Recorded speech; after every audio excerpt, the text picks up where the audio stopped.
frail 90-year-olds nearly tripled their strength in 8 weeks with simple strength exercises.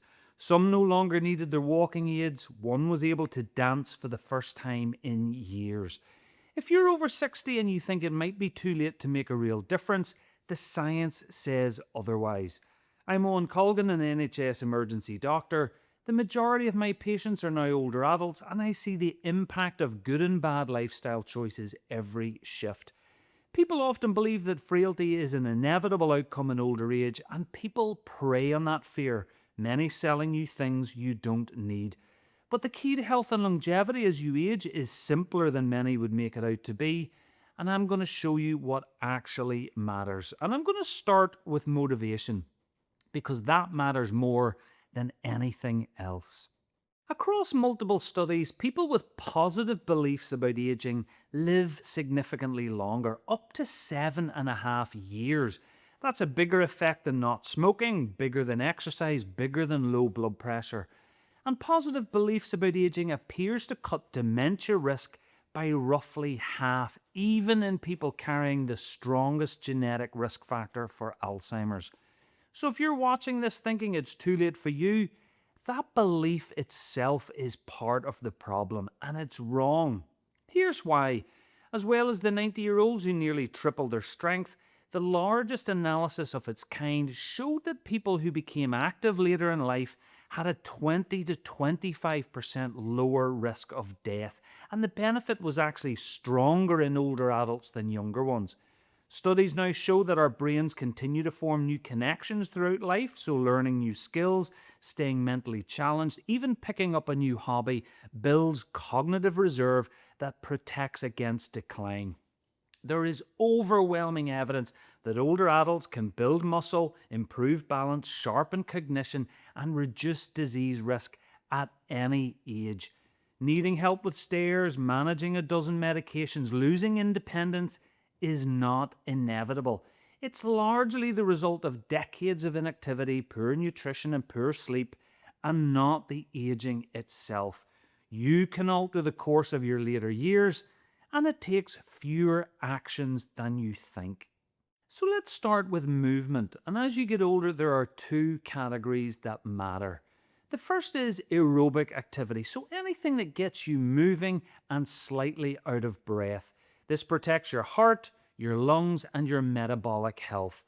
The second is strength and balance. This protects your muscles, your bones, your independence, and your risk of falls, which is very much worth avoiding if possible. Aerobic activity is anything that involves movement and raises the heart and breath rate. It could be walking, swimming, cycling, dancing, gardening. Here's how little you actually need. A study of over 400,000 people found that just 15 minutes a day of moderate activity, a brisk walk for example, cut mortality by 14% and added 3 years to life.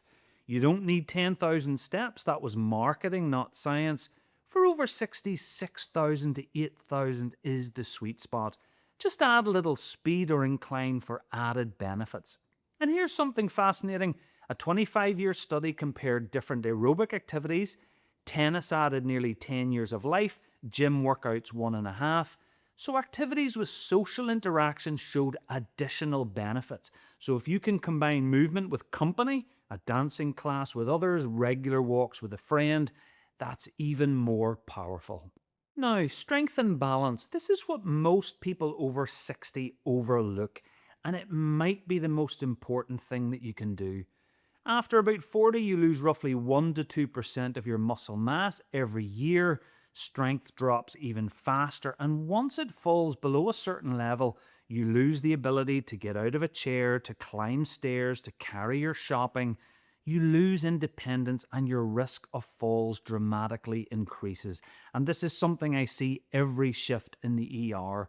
1 in 3 people over 65 falls at least once a year. Hip fractures are common in this age bracket, and 1 in 5 people who break a hip will die within 1 year. But here's the good news. Most are preventable. Strength training builds muscle and bone to withstand the injury. Balance training maintains the coordination, the reflexes, the ability to catch yourself. The combination has the greatest impact. So what should you actually do? For strength, if you're starting out, body weight is all you need. And start with a few core movements. Squats, sitting down and standing up from a chair, push-ups against a wall, step-ups on a low step. As you build confidence and strength, you can add some resistance, a shopping bag with a few tins, resistance bands, dumbbells, and maybe expand the repertoire of movements. Do 2 sets of 10 to 15 repetitions for each movement, twice a week as a starting point. Drop me a comment if you'd like specific routines. For balance, every day stand on one leg near something stable, perhaps when brushing your teeth, or practice heel-to-toe walking. And if you're looking for something more structured, Tai Chi has the strongest evidence of any single activity for fall prevention. Now for nutrition, I'm going to keep this simple and focus on the 2 things that make the greatest impact for people over 60. The first is protein. Think about what you had for breakfast this morning. Toast, cereal. For most people over 60, there's almost no protein in it. And that's a problem. As we get older, our muscles become less efficient at using protein. We need roughly 68% more to trigger the same muscle building responses as in our youth. And yet most people's intake actually goes down with age. A third of men and half of women over 70 aren't getting enough. The target is 25 to 30 grams of good protein at every meal. What does 25 to 30 grams of protein look like? About 2 to 3 eggs, or 100 grams of meat or fish, a tin of sardines, a coffee cup of nuts. Breakfast and lunch are the meals where we can make the most gains. Add some Greek yogurt and a handful of nuts to your breakfast. Have some leftover chicken or a tin of tuna with your lunch. It doesn't have to be complicated. Just small additions to meals you're already eating. And second is fibre, the most underrated food group of all. Higher fibre intake is linked to lower rates of heart disease, cancer, diabetes, cognitive decline, and death by all causes. And over 90% of adults aren't getting enough. What is fibre? More fruits, vegetables, legumes, beans, lentils, chickpeas, whole grains, nuts, and seeds. A handful of nuts alone each day reduces all-cause mortality by 22%. Why are they so good? The fibre itself preserves our gut lining, our good bacteria in our bowel break it down into lots of healthy chemicals. Plus, fibre-rich food is packed with polyphenols, micronutrients, phytochemicals, and more. Variety is key, plus lots of colour. And finally, sleep. And let me bust the most damaging myth first, that you need less sleep as you get older. You actually don't. You still need somewhere between 6 and 9 hours. The problem is that it becomes harder to get. You get less deep sleep, you wake more easily, your sleep becomes more fragmented. So here are 4 things that actually help. First, regularity. This is the single most important thing you can do for your sleep. A study of 61,000 people found regular sleepers had 30% lower mortality risk. When they tested regularity against total amount of sleep, regularity had the greatest effect. And this means going to bed at the same time and getting up at the same time every day, including weekends. And try to get some early morning light, even just 10 minutes.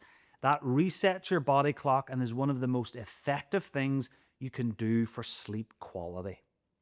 Second, napping. If you enjoy a daytime nap, you don't need to give it up. Short naps can actually benefit your brain and your alertness. Just keep it under 30 minutes. Longer naps can make it harder to fall asleep at night and leave you groggy. A short one after lunch, perfectly fine. Third, waking during the night. Now the usual culprits, caffeine. A coffee at 2 p.m. is still a quarter active in your brain at midnight. And as you get older, you metabolize it more slowly, so it could be closer to a third. You might want to consider avoiding coffee after midday. Alcohol, it can help you fall asleep, but wrecks your sleep quality. And needing the bathroom, reduce fluids a few hours before bed, and mention it to your doctor if it's happening several times a night. And finally, sleeping pills. These are very commonly used in older age, but long term they can actually make your sleep worse. They sedate you rather than giving you real restorative sleep. And they come with real risks: increased falls, cognitive impairment. Sleep specialists would definitely prefer people not to use them long term, but talk to your doctor about tapering safely. And ask about cognitive behavioral therapy for insomnia, a short program available online that's more effective and much less risky than medication long term. So those are the actions that actually make a difference to long-term health and longevity. If you're thinking, where do I even begin? That's completely normal. You do not need to do all of this at once. Pick one thing, just one, whatever feels most manageable. Do it for a few weeks until it becomes automatic, even a small amount, and then add the next. Now, I've put together a free one-page checklist, every action from this video on a single sheet, plus a couple of bonus actions I didn't have time to cover today. Print it and tick them off one by one. And you can get that in the description and the pinned comment below. So let me leave you with this. It is genuinely never too late. The evidence strongly shows that you can impact your life course at any age, and simply believing you can adds more healthy years than most medicines. So ignore the noise, focus on the actions that have mountains of evidence: move more, get out of breath, add some strength work, eat enough protein and fibre, and get consistent sleep. Small improvements across each compound into even greater benefits for you. So pick one, start small. The biggest gains come from the small wins. A 10-minute walk beats no walk. One extra portion of vegetables beats none. 6 hours of sleep beats 5.5. The key is consistency. This trumps intensity every time. And don't forget that free checklist to help you get going. Link in the description and comments below. So what's the one thing you're going to try first? Tell me in the comments. And what should I cover next in more depth? Exercise, sleep, nutrition? I love hearing your feedback. And if you like this video, don't forget to subscribe. Thank you so much for watching.